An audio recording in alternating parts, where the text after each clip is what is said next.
சொல்லுகிறேன், தேவன் நல்லவராயிருக்கிறார். அவர் நன்மை செய்கிற கர்த்தர். இந்த நாளிலும் உங்களுக்கும் எனக்கும் நன்மை செய்கிறவராயிருக்கிறார். இந்த காலையில ஒரு உற்சாகம் ஊட்டுகிற செய்தி உங்களுக்கு சொல்லட்டுமா?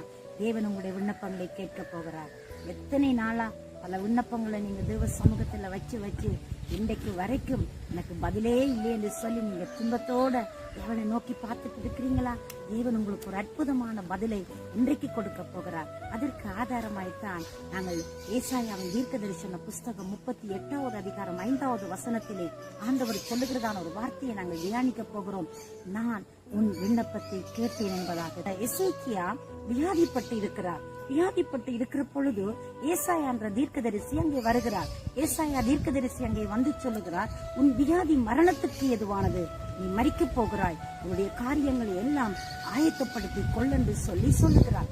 அப்பொழுது எசேக்கியா மிகவும் மனமுடைந்து சுவர் புறமாக திரும்பி கர்த்தரை நோக்கி, ஆண்டவரே, நான் எவ்வளவு உத்தமமாய் உண்மையாய் நீதியாய் நேர்மையாய் நான் நடந்தேன், என்னை காண்கிற தேவன் அல்லவோ என்று சொல்லி தன்னுடைய சூழ்நிலையை தேவனுக்கு முன்பதாக அவர் சொன்னார்.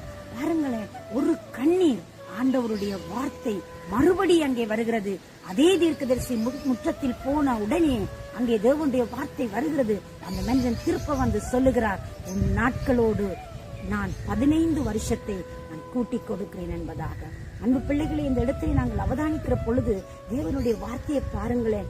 எப்படி தேவன் அங்கே தீர்க்கதரிசி மூலமாய் பேசின அதே நொடி ஒரு சிறிய பொழுதிலே ஒரு பெரிய மாற்றம் உண்டாகிறது. நீ மரித்து விடுவாய் என்று சொன்ன அந்த வார்த்தை ஒரு கொஞ்ச நேரத்தில் அந்த ஜெபத்தின் மகிமை, இந்த விசுவாசத்தின் அந்த உத்தமத்தின் அந்த நேர்மையின் வலிமை ஒரு நொடி பொழுதுல என் தேவன் மறு செய்தி அனுப்புகிறார். உன் விண்ணப்பத்தை நான் கேட்டேன், உன் கண்ணீரை நான் கண்டிருக்கிறேன், உடைய கதறலை நான் பார்த்திருக்கிறேன், இதோ உனக்கு நான் 15 வருஷத்தை உனக்கு நான் கூட்டி கொடுக்கிறேன் என்று சொல்லி அந்த ஏசாயா தீர்க்கதரிசி மூலமாய் மறுபடியும் எசேக்கியேலுக்கு தேவன் தம்முடைய சத்தத்தை அனுப்புகிறார்.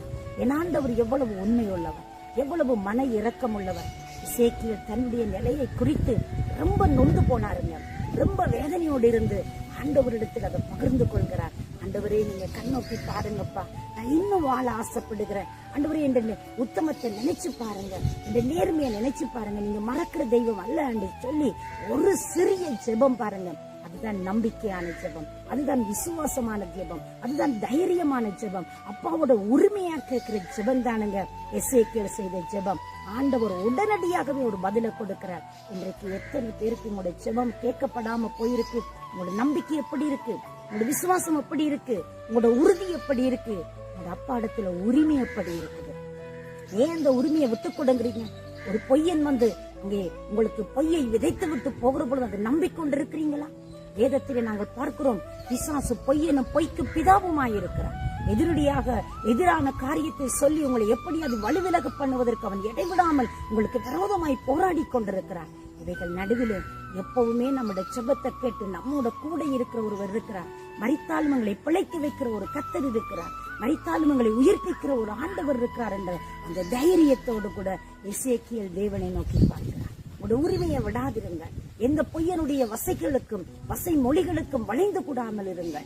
அங்கே ஆண்டவர் சொன்னார், நானோ ஜீவன் உண்டாகும், அது பரிபூரணப்படவும் வந்தேன் என்று சொன்னார். அவர் ஜீவனை உண்டாக்குறவர். உங்களுக்கு மரண செய்தி வரட்டுக்கும், யாரோ ஒரு வைத்தியர் உங்களுக்கு ஏதோ ஒரு வைத்தியம் இந்த வியாதியை குறித்து உங்களுக்கு ஒரு தீர்ப்பு சொல்லிவிட்டா நீங்கள் அதை நினைச்சு எத்தனை பேர் இன்றைக்கு மனம் துவண்டு போயிருக்கிறீங்க? யாரோ ஒருவர் உங்களை பார்த்து, நீ ஒன்றுக்கும் உதவாத, நீ உன்னிடத்துல எந்த திறமையும் இல்லை, உன்னிடத்துல எந்த ஒரு ஆசீர்வாதமான காரியம் இல்லை, நீ எப்படி உன்னால் இப்படி வாழ முடியும், இந்த கதி இதோடு முடிந்து போய்விட்டால் அதை நீங்க நம்புறீங்க. இந்த உலகத்தில் சொல்ற மனிதர்கள் சொல்றதை நம்புறீங்க. எதிரியான தீய வல்லமைகள் சொல்லுகிறத நம்புறீங்க. தேவனுடைய வார்த்தை ஏன் உங்களை நம்ப முடியாமல் போய்விடுகிறது? தேவனை நம்புங்க, கர்த்தரை நம்புங்கள், அப்பொழுது நீங்கள் சித்தி பெறுவீர்கள் என்று சொல்லப்படுகிறது. கர்த்தரை நம்புங்கள், அப்பொழுது நீங்கள் வாழ்வடைவீர்கள் என்று சொல்லப்படுகிறது. கர்த்தரை நம்புகிறவனுக்கு ஒரு நன்மையும் குறைவுபடாது என்று சொல்லப்படுகிறது. கர்த்தருடைய பிள்ளைகளை இந்த காலை வேளையில இந்த ஆண்டவரை நோக்கி பாருங்க. தேவனை நோக்கி பார்க்கிறவர்கள் அவர்கள் பிழைத்துக் கொண்டார்களாம், அவர்கள் ஆசீர்வதிக்கப்படுவார்கள். இங்கே எசேக்கியேல் தன்னுடைய சூழ்நிலையில தேவனை நோக்கி பார்த்தார். தன்னுடைய வாழ்க்கையில இங்கே வந்ததான் அந்த துயரமான செய்தியை, அந்த துன்பமான செய்தியை, அந்த மரண செய்தியை மறுவாழ்வு கொடுக்கத்தக்கதாய் மாற்றி அமைத்தது அவருடைய ஒரு சிறிய ஜெபம் தான். இதே போல இன்றைக்கு நாம மணிக்கணக்கா ஜெபிக்கிறது நல்லதுதான். ஆனால் நம்முடைய ஜெபம் எப்படிப்பட்டதா இருக்கிறது, எந்த நம்பிக்கையோடு நாங்கள் ஜெபிக்கிறோம், எந்த நிலையில இருந்து ஜெபிக்கிறோம், எப்படி ஜெபிக்கிறோம் என்பதுதான் இன்றைக்கு முக்கியமான ஒரு விஷயமா இருக்கிறது. நீ ஆண்டவரை நோக்கி பாருங்க. எசேக்கியேலுடைய விண்ணப்பத்தை கேட்டு கண்ணீரை துடைத்து மறுவாழ்வு கொடுத்து மறுபடியும் 15 வருஷத்தை கூட்டிக் கொடுத்த அதே தேவன் இன்றைக்கு நம்மோடு கூட இருக்கிறவராய் இருக்கிறார். அவரை நோக்கி பார்த்து இந்த நாளில் நீங்கள் பிழைத்துக் கொள்ள முடியும். அவரை நோக்கி பார்க்கலாமா? உங்களுக்காக நான் ஜெபிக்கட்டும். சர்வ வல்லமையுள்ள நல்ல ஆண்டவரே, இயேசுவின் நாமத்தினால் ஜெபத்தை கேட்கிறவரே, மாம்சமான யாவரின் ஜெபத்தை கேட்டு பதில் கொடுக்கிற கர்த்தரே, நீ ஒரு அற்புதம் செய்யும். பிள்ளைகளுடைய கண்ணீர்கள் துடைக்கப்படுகிறது.